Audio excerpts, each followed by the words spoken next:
نحمده ونصلي ونسلم على رسوله الكريم اللهم رب زدني علما والحقني بالصالحين اعوذ بالله من الشیطان الرجیم بسم اللہ الرحمن الرحیم۔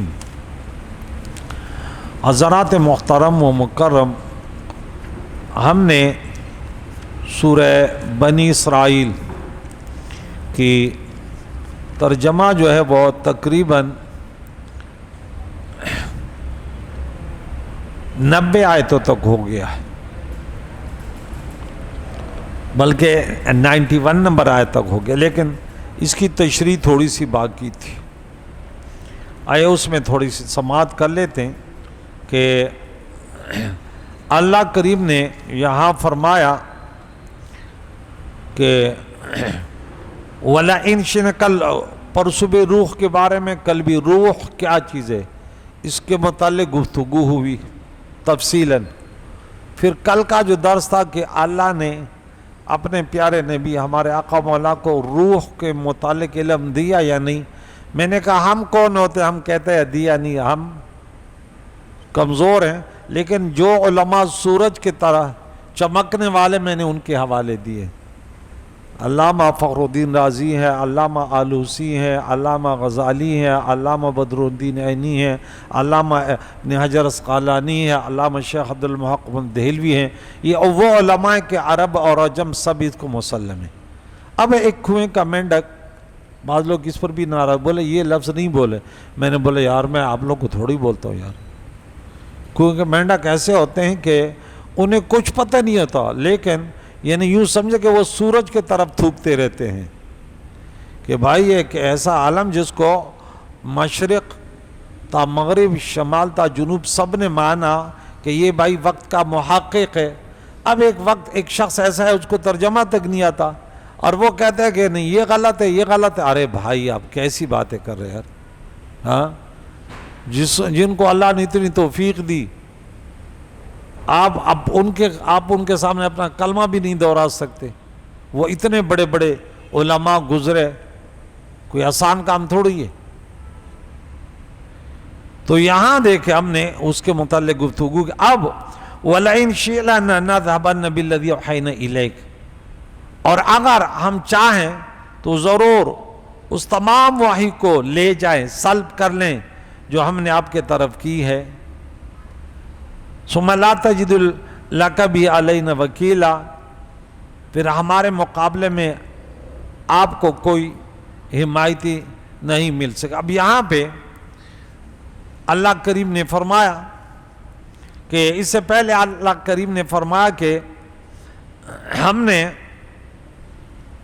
جو وما اوتیت من العلم الا قلیلا، تمہیں جو علم دیا جاتا ہے وہ بہت کم دیا جاتا ہے۔ اور اس آیت میں فرمایا اگر ہم چاہیں تو لوگوں کے دلوں سے اس کم علم کو بھی نکال لیں، بہین طور کے دلوں سے اس علم کو مٹا دیں اور کتابوں سے بھی اس کو محو کر دیں۔ اگرچہ ایسا ہونا عادت کے خلاف ہے، لیکن اللہ کریم اس پر قادر ہے، اور قیامت سے پہلے ایسے ہوگا۔ لوگ صبح اٹھیں گے، نہ قرآن کی آیتیں دیکھیں گے تو یہاں بھی نہیں ہیں۔ یہ تو اللہ کا کلام ہے نا، اللہ کن فیکون ذات ہے۔ اس کے بعد فرمایا ما سوائے آپ کے رب کے رحمت کے، کہ اس وحی کا سینوں اور صحیفوں میں باقی اور محفوظ رہنا صرف آپ کے رب کی رحمت اور اس کے فضل سے ہی ہو سکتا ہے۔ اور چونکہ قرآن مجید مسلمانوں کے سینوں اور صحیفوں میں محفوظ ہے تو اس سے معلوم ہے کہ آپ کے رب کی رحمت اور اس کا فضل آپ کا شامل حال ہے، تو قرآن رہے گا۔ اگر چاہے تو دور کر سکتا ہے، لیکن یہ رہے گا۔ اِنَّا نَحْنُ نَزَّلْنَا الذِّكْرَ وَإِنَّا لَهُ لَحَافِظُونَ، ہم نے اس کو اتارا سورہ نمبر 15 آیت نمبر 9 میں، اس کی ہم حفاظت کرنے والے ہیں۔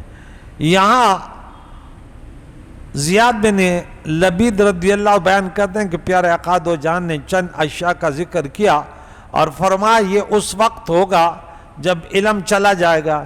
میں نے کہا یا رسول اللہ صلی اللہ تعالیٰ علیہ وسلم علم کیسے چلا جائے گا، حالانکہ ہم خود قرآن پاک پڑھتے ہیں اور اپنے بچوں کو قرآن پڑھاتے ہیں، سکھاتے ہیں، اور ہمارے بچے پھر آگے اپنے بچوں کو سکھائیں گے، اور یوں ہی تا قیامت یہ سلسلہ چلتا رہے گا۔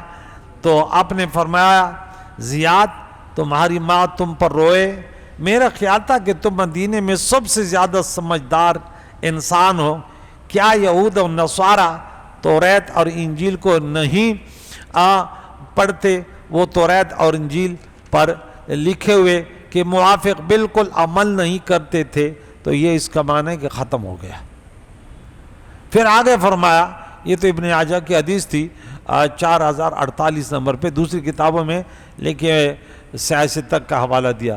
حضرت حذیفہ بن یمان رضی اللہ بیان کرتے ہیں کہ حضور علیہ السلام نے فرمایا اسلام اس طرح مٹ جائے گا جس طرح کپڑے کے نقش و نگار مٹ جاتے ہیں، حتیٰ کہ یہ معلوم نہیں ہوگا کہ روزہ کیا ہے اور نماز کیا ہے اور قربانی کیا ہے اور صدقہ کیا ہے۔ ایک رات میں کتاب اللہ چلی جائے گی اور زمین میں اس کی ایک آیت بھی نہیں رہے گی، اور لوگوں کے گروہ باقی رہیں گے۔ بہت بوڑھا مرد اور بوڑھی عورت صرف یہ کہیں گے کہ ہمارے باپ دادا ایک کلمہ پڑھتے تھے، وہ بوڑھے بوڑھے کہیں گے کہ لا الہ الا اللہ، سو ہم بھی یہ کلمہ پڑھتے ہیں۔ حضرت حذیفہ رضی اللہ تعالیٰ عنہ نے کہا لا الہ الا اللہ ان لوگوں کے نجات نہیں دے سکتا جبکہ وہ نہ جانتے ہوں کہ نماز کیا ہے، روزہ کیا ہے، قربانی کیا ہے اور صدقہ کیا ہے۔ حضرت حذیفہ نے اس اعراض کیا، حضور علیہ السلام نے حضور کے سامنے یہ بات 3 مرتبہ دہرائی، اور ہر بار حذیفہ نے اس کی بات کو رد کیا کہ یہ ایسے کیسے ہو سکتا ہے۔ پھر تیسری بار اس کے طرف متوجہ ہو کر فرمایا حذیفہ یہ کلمہ نجات دے گا۔ یہ بھی ابن ماجہ کی حدیث ہے 4049 نمبر پر۔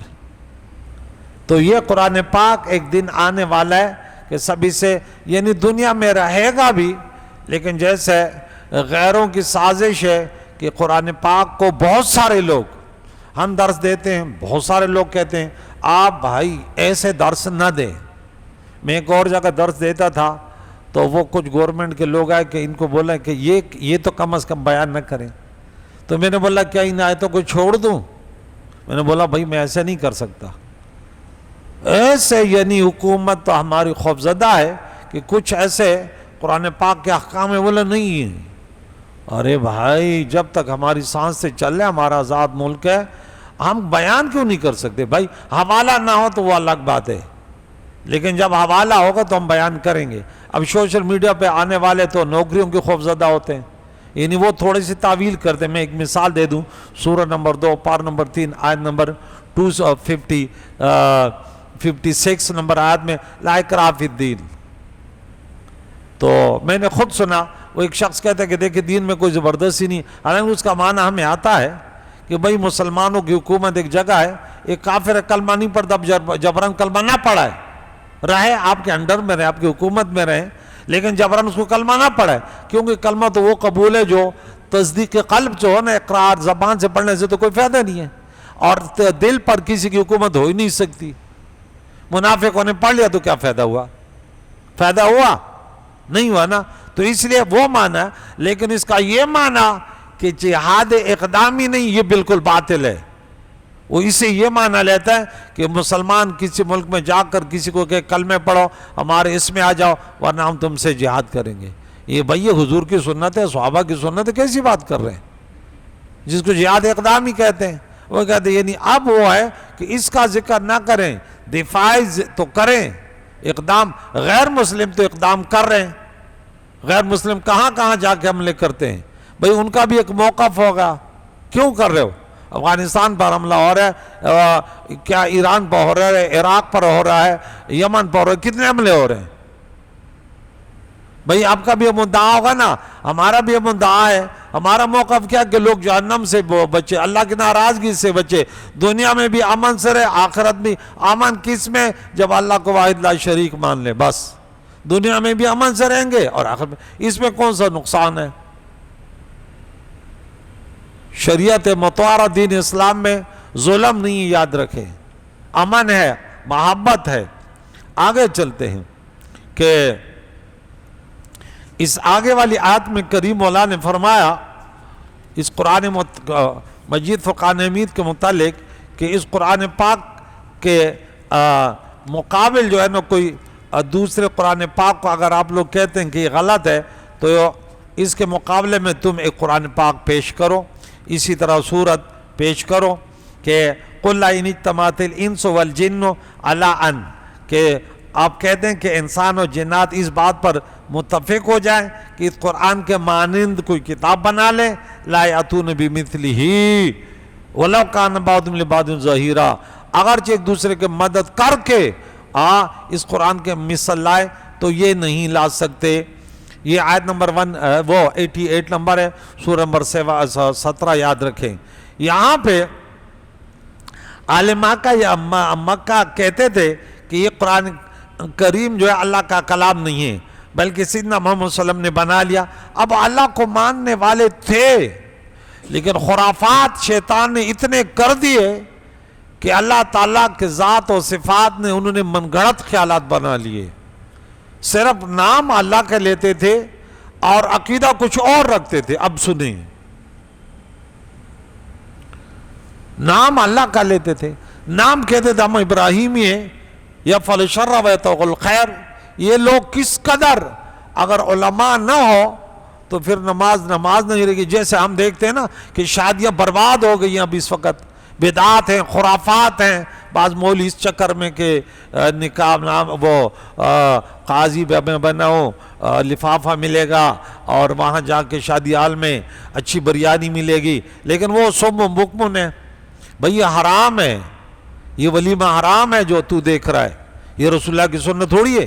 تو آج اگر ہم نہیں بولیں گے لوگ تو جا رہے ہیں نا، وہ تو نام رکھے ولیمہ. ارے بھائی یہ ولیمہ نہیں ہے، آپ کو غلط فہمی ہو رہی ہے. آپ کو اس پر اتنی سزا دی جائے کہ کب یاد کرو گے.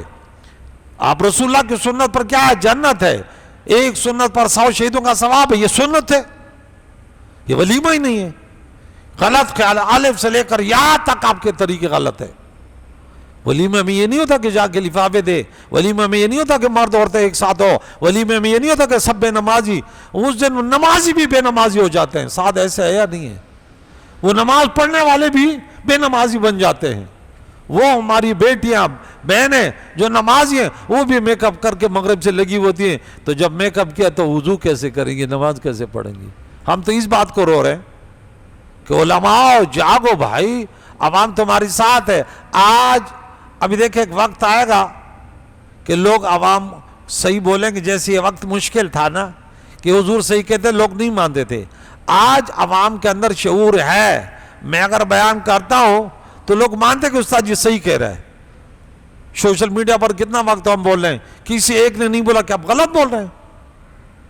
شریعت ایسے نہیں ہے. لیکن ایک سا وقت آئے گا، ایسے وقت تھا کہ حضور جب دین کی تبلیغ کرے وہ بولتے تھے ایسے نہیں ہے. حضور علیہ السلام کے پاس آپ میں بتاؤں گا آتے تھے، آپ کا اگر دماغ خراب ہے تو نعوذ باللہ نعوذ باللہ ہم آپ کے علاج کروا دیتے ہیں. اگر آپ کو عورت چاہیے تو اچھی عورت دے دیتے ہیں، آپ کو بادشاہ چاہیے تو بادشاہ دے دیتے ہیں. اب کیا کر رہے ہیں؟ آپ نے لوگوں کو گمراہ کر دیا. تو وہ ایسے بھٹک گئے تھے وہ لوگ مشرکین مکہ، اللہ کو بھی ماننے والے تھے. ایسے تھا نا، مشرک ان کو کہتے جو اللہ کو ماننے والا ہو لیکن غلط طریقے سے. بولے یہ تو جو ہم سورہ زمر سورہ نمبر 43 میں پڑھ چکے ہیں، ہم اس کی بات کرتے ہیں کہ اللہ کے قریب کر دے. وَمَا نَعْبُدُهُمْ إِلَّا لِيُقَرِّبُونَ إِلَى اللَّهِ زُلْفَىٰ. اللہ کو تو مانتے تھے نا لیکن غلط طریقے سے. ایسا وقت آئے گا، آج وقت صحیح ہے کہ عوام ہماری بات مانتے ہیں کہ اب صحیح کہہ رہے ہیں، یہ غلط ہوا، یہ غلط ہوا، یہ غلط ہوا، فلاں یہ چیز میں غلط، یہ چیزیں غلط ہیں. بہت ساری چیزیں کاروبار لوگ کر رہے ہیں لیکن غلط طریقے سے کر رہے ہیں. مسلمان جو اپنے آپ کو مسلمان کہتے ہیں لیکن اس کی زندگی غلط ہے. وہ صبح رات کو 3 بجے سوتا ہے، جس کی صبح ڈیوٹی نہ ہو 3 بجے دکان پہ جانا ہوتا ہے. ہر فرد مرد یا عورت ان کے دونوں کانوں میں شیطان پیشاب کرتا ہے. ان کے ستیہ ناز ہے، وہ برباد ہے، حرام کھاتا ہے، وہ رشوت کھاتا ہے، والدین کی نافرمانی کرتا ہے، خاندان سے صلہ رحمی نہیں کرتا، علماء کے خلاف بکواس کرتا ہے. یہ غلط ہے. آگے دیکھیں، انہوں نے کہا کہ حضور نے اس قرآن کو اپنی طرف سے بنا لیا. ان کو چیلنج دیا گیا کہ اگر کسی انسان کا بنائے ہوا کلام ہے تو تم اور جنات مل کر ایسا کلام بنا کر لے آؤ، لیکن وہ اس سے عاجز رہے.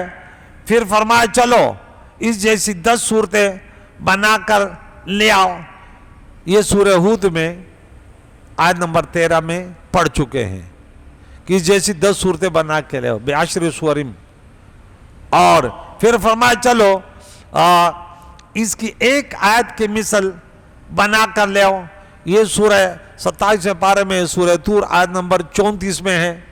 فَأْتُوا بِحَدِيثٍ مِثْلِهِ، ایک حدیث یعنی ایک کلام اس قرآن جیسا فصاحت اور بلاغت میں ہو، لے آؤ.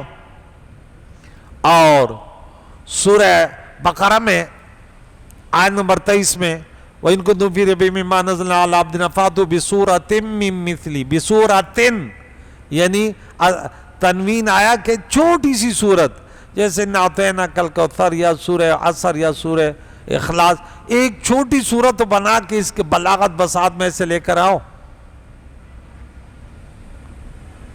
یہ پہلا اس کو وہ تھا وارننگ تھی. پھر سورہ دوسرے نمبر پر ہم نے سورہ یونس میں آیت نمبر 38 میں پڑھا بِسُورَةٍ مِّن مِّثْلِهِ، وہاں بھی یہ تھا 38 نمبر آیت. اور سورہ ہود میں 13 نمبر آیت میں 10 صورتیں. اور یہاں پہ کہ تم سب مل کر جنات و انسان ایسے کلام پیش کرو، اور کیا تک پیش نہیں کر سکیں گے، یہ عاجز رہیں گے اور ابھی تک نہیں کر سکے. نمبر 2، ہم نے اس قرآن پاک میں بار بار بتایا کہ جو قومیں ایمان نہیں لائیں اور اپنے کفر پر ڈٹی رہیں، ان پر طرح طرح کی مصیبتیں اور عذابات آئے. اگر اہل مکہ تم بھی اپنے ہر درمی سے باز نہ آئے تو تمہارا بھی یہی حشر ہوگا، مگر انہوں نے اس نصیحت کو قبول نہ کیا اور اسی طرح اپنے کفر پر جمع رہے. اور سورت نمبر 16 اس سے قبل جو سورت تھی اس کے آیت نمبر 112 پہ ہم نے کیا پڑھا؟ ضرب اللہ مثلا قریۃ کانت آمنۃ مطمئنۃ یأتیہا رزقہا رغدا من کل مکان فکفرت بانعم اللہ فاذاقہا اللہ لباس الجوع والخوف بما کانوا یصنعون. اللہ نے ایک بستی، ایک قریے کی کہاوت، ایک مثال بیان کی. بڑی مطمئن تھی، امن میں تھی، مطمئن تھی، ہر طرف سے کاروبار، مکے والے کاروبار تھے، ارد گرد لوگ اچک جاتے تھے، لوگوں پر ڈاکے پڑتے، لیکن حرم والوں کا لحاظ ہوتا تھا اللہ کی نعمت کو. جو سورہ ابراہیم میں آیت نمبر 28 میں پڑھا کہ جب انہوں نے اللہ کی اس نعمت کو جھٹلایا، حضور سب سے بڑی نعمت ہے، سب سے بڑی رحمت ہے، وما ارسلناک الا رحمۃ للعالمین، تو اپنے قوم کو ہلاکت میں ڈال دیا. یہ دونوں سورہ ابراہیم میں 28 نمبر آیت ہے اور سورہ نحل میں آیت نمبر 112 ہے کہ ان کے اوپر مصائب آلام، کہ یہ امن میں بھی تھے. ابراہیم خلیل اللہ نے دعا کی جب اپنے بچوں کو یہاں چھوڑا تو بولا یا اللہ اس شہر کو امن والا بنا اور اس شہر کو آپ پھلوں سے رزق دے. سب سے پہلے امن، دونوں چیزیں انہیں ملی تھی، لیکن نام ابراہیم خلیل اللہ کے لے رہے تھے اور پیروی شیطان کے کرتے تھے. حضور جب آئے بتایا تم نے راستہ غلط کیا، میرے دادا جان کا بتایا ہوا راستہ تو یہ نہیں ہے، یہ تم نے بت کہاں سے لا کر یہاں پہ رکھ دیے، یہ تو نہ فائدہ دیتے ہیں نہ نقصان، یہ کہاں سے آ گئے. انہیں بولے دیکھ ایسے نہیں کریں، ہماری مشکلیں آسان کر دیں، اب اس کے خلاف نہ کریں، یہ کل انشاءاللہ اس پر وضاحت کروں گا. تو پھر اللہ تعالیٰ نے ان کو وہ سزا دی کہ پھر انہوں نے یاد کیا ہر طرف سے کہ لباس الخوف جو اللہ نے کہا کہ بے روزگاری اور خوف ان کا لباس بن گیا تھا. پھر جب انسان اللہ کی بندگی سے نکل جاتا ہے، حضور کی شریعت سے ہٹ جاتا ہے، پھر ان پر ہر طرف سے خوف، اور پھر بادشاہ بھی ظالم ہوتے ہیں، پھر رعایا بھی ظالم، پھر رائی بھی ظالم، ہر طرف سے گھر میں بھی فسادات، محلے میں بھی فسادات. لیکن اس کا علاج شور شرابے نہیں ہے، رجوع الی اللہ. اللہ فرماتے ہیں تو اس لیے سورہ روم سورہ نمبر 30 آیت نمبر 41 میں کیا ہے؟ ظہر الفساد فی البر والبحر بما کسبت ایدی الناس لیذیق بعض الذی لعلہم یرجعون، تاکہ رجوع الی اللہ کریں کہ میرے اندر ہمارے جسمانی بیماریوں میں شوگر بڑھا ہوا ہے، میٹھا نہیں کھاؤ، ایسے ہوتا ہے نا، یہ گولی کھاؤ۔ بلڈ پریشر بڑھا ہوا ہے، نمک اور یہ چیزیں نہیں کھاؤ، یہ گولی کھاؤ۔ لیکن ہم کہتے ہیں نہیں بھئی، ایسے بھی آپ نے کبھی دیکھا کہ آپ کہتے ہیں میری بیماری بھی صحیح ہو جائے لیکن دوائی نہیں کھاؤں گا، پرہیز نہیں کروں گا، تو یہ سے تو نہیں ہے۔ قرآن نے تمہاری بیماریاں ہماری بیماریوں کا علاج بتایا کہ آپ کو اگر یہ ہے تو وجہ یہ ہے، اگر یہ ہے تو وجہ یہ ہے۔ لیکن ہم کہتے ہیں نہیں، ہم تو بس میرا پیٹ خراب ہوگا، روڈ پر ادھر ادھر بھاگوں گا، دوڑوں گا، او لوگوں جمع ہو جاؤ، میرا پیٹ کیوں خراب ہے، میرا پیٹ کیوں خراب ہے۔ اب لوگ بھائی اپنا خوراک صحیح کرو، یہ کون سا طریقہ ہے؟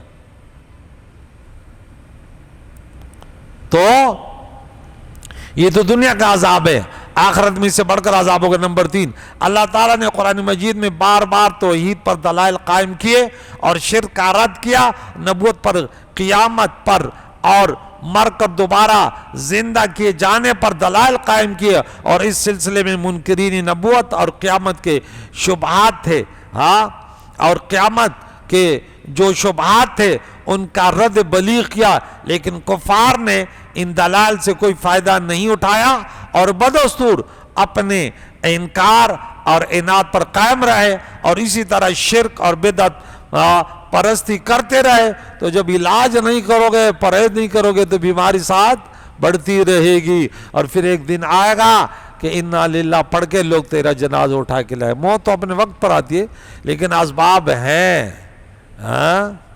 بولا گولی لگ گئی اور دنیا سے پرواز کر گیا۔